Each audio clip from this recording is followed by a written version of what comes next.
اللہم صلی علی محمد وآل محمد۔ سورہ فاتحہ برائے شہدائے کربلا۔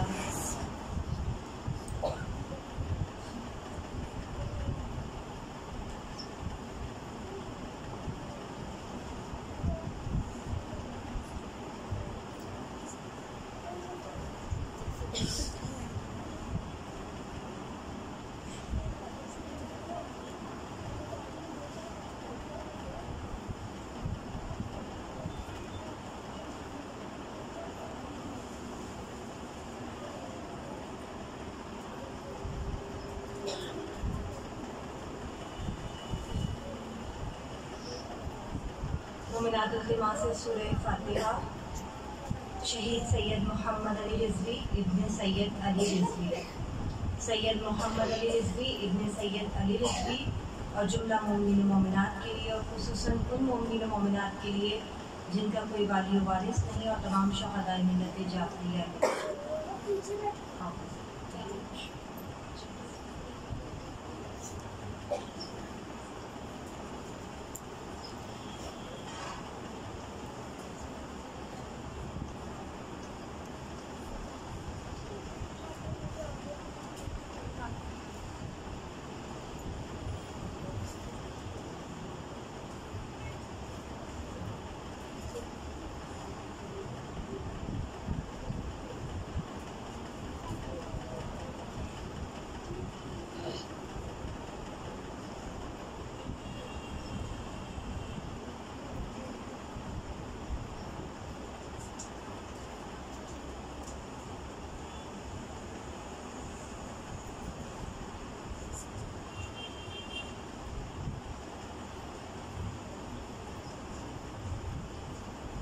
سید محمد علی رضوی ابن سید علی رضوی اور جملہ مومنین و مومنات کے لیے۔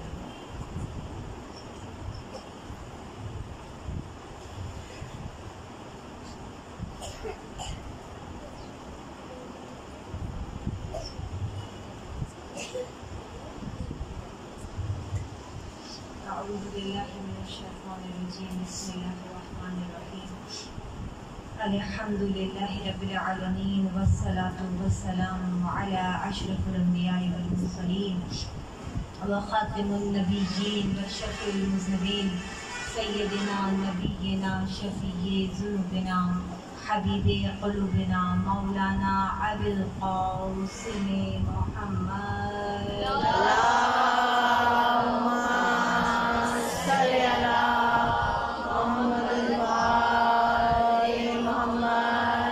وعلى أهل بيته الطيبين الطاهرين المعصومين المظلومين، إنما يريد الله ليذهب عنكم الرجس أهل البيت ويطهركم تطهيرا۔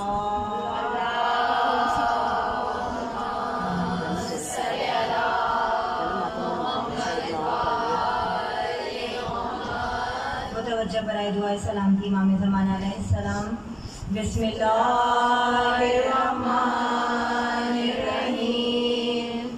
اللہم کل ولیک حجت ابن حسن صلواتک علیہ وعلی آبائہ فی ہذہ الساعة وفی کل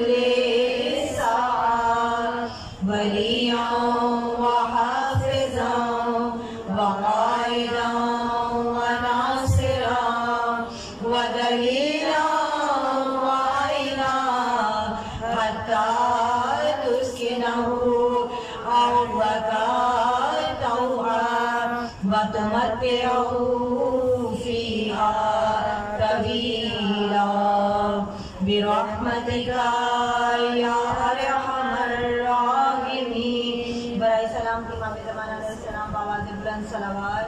اللہم صلی علی محمد وآل محمد۔ بسم اللہ الرحمن الرحیم۔ تمام تر تعریف اور حمد و ثنا اس خالق کائنات کے لیے جو رحمان ہے، رحیم ہے، روز جزا کا مالک ہے۔